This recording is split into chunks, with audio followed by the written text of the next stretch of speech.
Peruano. La pregunta sigue vigente hasta el día de hoy. ¿En qué momento se jodió el Perú? Hace décadas que buscamos la respuesta y siempre terminamos echándole la culpa a quienes nos han gobernado. Es más fácil decir que nuestro Perú se hundió por la reforma agraria de Velasco, porque el arquitecto no le dio importancia al terrorismo, por culpa del primer gobierno de Alan y su tren cargado de inflación e inoperancia económica, por culpa del autogolpe, los Vladivideos y la corrupción en el gobierno Fujimori, por culpa de los whiskies y la hora cabana, por culpa de la mayoría de la clase política que gobernó y gobierna el Perú y que sigue viviendo en el escándalo y en la corrupción. Pero por más que querramos deslindar nuestra responsabilidad por la crisis social que asfixia al Perú, compartimos demasiados hábitos que nos hacen muy parecidos a quienes culpamos y criticamos, porque aún creemos que la criollada se tiene que celebrar como si fuera parte del orgullo nacional.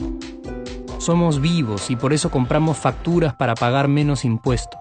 Ganamos los trabajos no por nuestro esfuerzo o talento, sino gracias a una pequeña coimisión. Nos colamos en la fila para que nos atiendan primero, aceleramos en ámbar y nos pasamos la luz roja, porque así llegamos más rápido. Somos tan vivos que si no encontramos estacionamiento, nos ponemos en el espacio azul reservado para las personas con discapacidad. Robamos la señal de cable, robamos electricidad y no nos consideramos ladrones. Reclamamos que haya justicia y se acabe la corrupción, pero le pagamos 5 soles a un policía para que no nos ponga papeleta o al juez para que abogue por nuestra causa. Jamás le damos el pase a un transeúnte en el cruce peatonal porque en el Perú, si no eres vivo, no eres nadie. Pero si somos tan vivos, ¿por qué le tocamos bocina al semáforo en rojo, como si este fuera a escuchar nuestra ansiedad? ¿Por qué tiramos la basura en la calle, como si la ciudad perteneciera a cualquiera menos a nosotros? ¿Por qué nos quedamos callados y no protestamos cuando el chofer de la combi no deja de cometer imprudencias? ¿Por qué estamos tan interesados en saber qué vedette trampea con qué jugador, en vez de conocer algo sobre nuestra historia, nuestra economía, nuestra literatura, o al menos saber cuáles son nuestros derechos más elementales? ¿Por qué sentimos que se nos hace un favor cuando un empleado del Estado nos atiende? ¿Por qué dejamos que un panetón sea el mejor argumento de un político para llevarse nuestro voto? ¿Por qué cuando alguien hace algo bien, decimos que parece hecho en el extranjero, como si eso fuese más meritorio? ¿Por qué no nos sentimos orgullosos de nuestra diversidad cultural? ¿Y por qué, si somos tan vivos, seguimos alimentando este círculo vicioso que no nos deja avanzar como sociedad y nación? Es cierto que nuestros niveles educativos dan pena, y si queremos llegar a ser un país con posibilidades de desarrollo, se tiene que invertir en escuelas y capacitar a los maestros. Pero ¿de qué nos servirá una buena educación fuera de casa cuando dentro educamos a nuestros hijos dándoles el peor ejemplo? Es cierto que se necesitan medidas urgentes para frenar la ola de delincuencia y violencia que azota al país. Pero ¿de qué nos servirá pacificar las calles cuando en nuestros hogares la violencia física y psicológica parece haberse institucionalizado?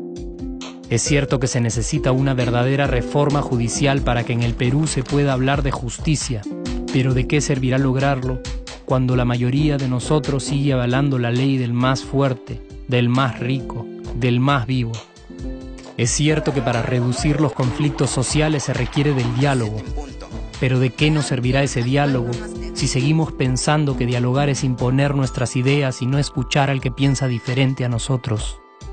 Es cierto que necesitamos mejores leyes de inclusión social y muchísimos más proyectos de integración, pero ¿de qué nos servirán estas leyes y proyectos si hasta el día de hoy la publicidad peruana define nuestros estratos socioeconómicos por el color de la piel y a nadie le parece raro?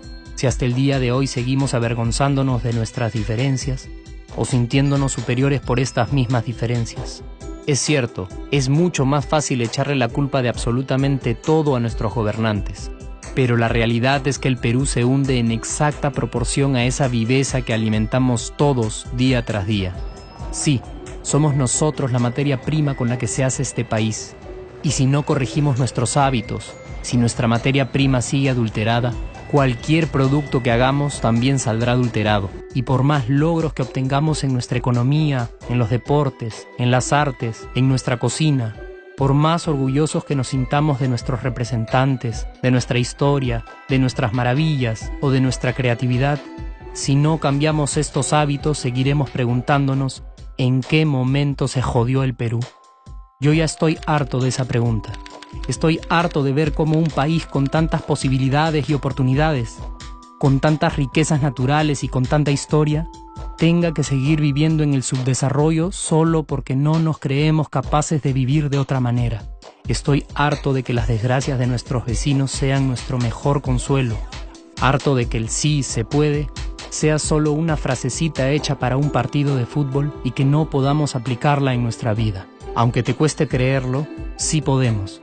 Claro que podemos. Pero depende de que tú y yo comencemos a trabajar en ello de una vez por todas. Porque la transformación del país hacia una nación desarrollada ya no está solo en cancha de los políticos o de los poderosos, y no está en el terreno de los milagros. La transformación del Perú está en la capacidad que tengamos de hacernos responsables de nuestros actos y de rebelarnos contra nuestra viveza. La transformación del Perú está en ti y está en mí. Está en todas nuestras organizaciones y en la posibilidad de trabajar juntos con verdadera responsabilidad social. ¿Qué pasaría si cambiamos la pregunta? Si, por ejemplo, ahora te pregunto, ¿en qué momento se arregló el Perú? ¿Qué me dirías? Aunque te parezca una pregunta demasiado ingenua, tenemos que creer en ella, y la respuesta está en nuestras manos. Responsabilidad social todos.